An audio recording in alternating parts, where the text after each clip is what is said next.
Ezekiel, napakahalaga po ito. Maganda yung tanong ni sister. Ezekiel chapter 18 verse 24, ganito ang sabi ng Panginoon. Pakitulungan si Sister Esther. Ezekiel 18:24. Pakibasa, Sister Faith.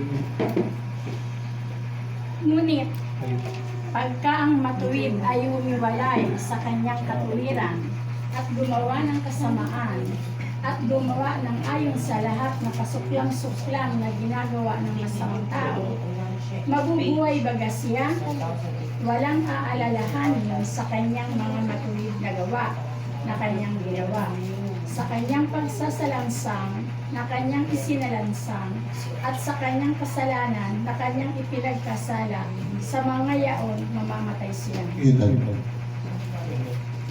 Kaya, pero kung sa hinaba-haba ng kasalanan natin, sabi nga ni Sister Faith, kung yung kasalanan ko'y makula at ako'y nagsisi, nagbalik loob sa Diyos, ano ang mangyayari sa akin? Basahin natin sa verse 26. Ituloy nyo lang sa 26, Sister Faith. Diyan, 18:26.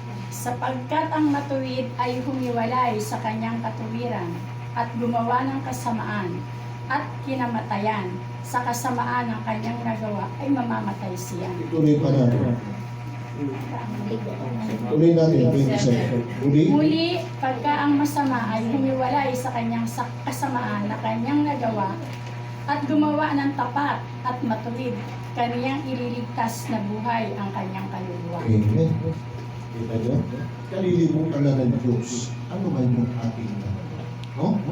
So yun po ang aral na ibinigay ng ating Panginoon. Brother Joshua, kaya kung gusto mo sabihin.